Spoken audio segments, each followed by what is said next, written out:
So a couple weeks ago, I posted a video on this PS2 to HDMI adapter, and if you haven't seen it, here's a quick recap. Since most TVs support HDMI, I picked up this PS2 HDMI adapter for 10 bucks on eBay.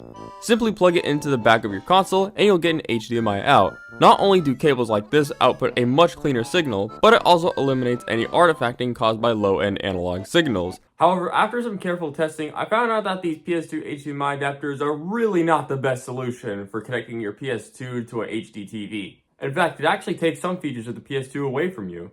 So what I'm going to do is I'm going to go over to the game room and basically explain what issues it has. So here's the PS2 connected to the TV using the PS2 to HDMI adapter. As you can see, it requires external power, so that's why I got a USB plug just plugged into the front here. We can go ahead and turn this on. And I'm going to try out 3 different discs with this adapter.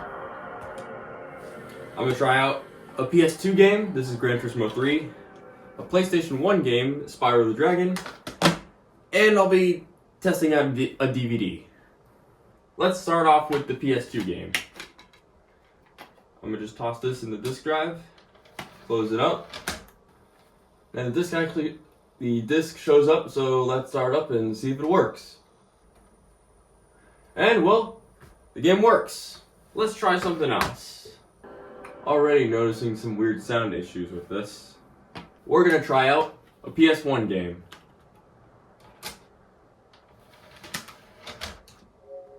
That shows up. Let's see if it works.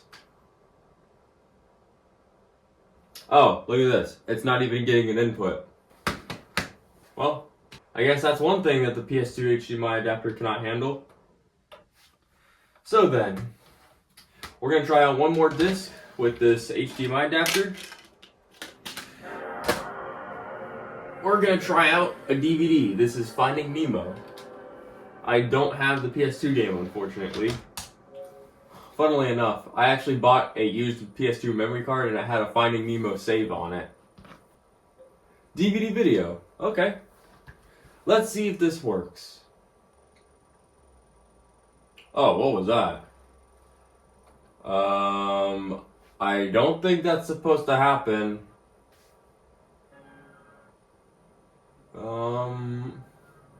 What's happening here? I think my PS2 is having a seizure. Or maybe it's because the HDMI adapter doesn't support DVDs. Alright, I'm going to do some cable swapping and then we're going to continue.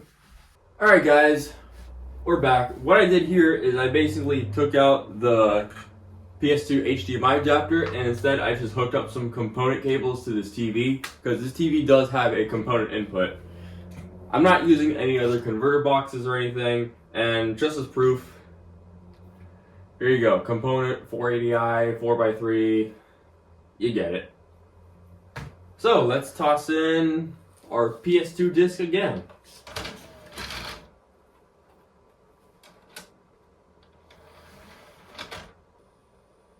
Okay.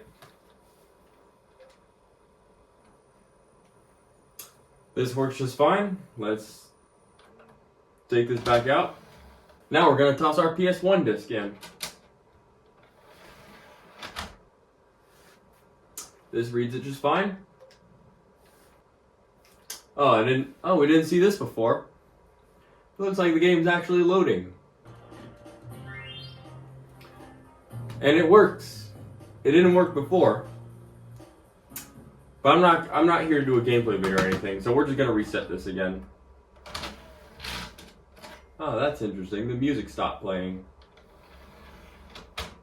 For our final test of the day, we're gonna be testing the DVD again.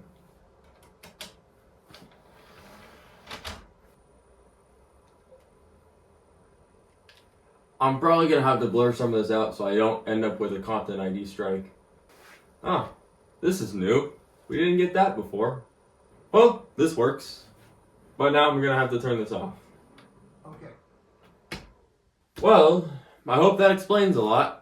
So, long story short, these adapters can sometimes ruin the experience. You can't watch DVDs and you can't play PS1 games. It's good for playing PS2 games, and that's it. So if you want those extra 2 things, the PS1 games and DVDs, just get component cables.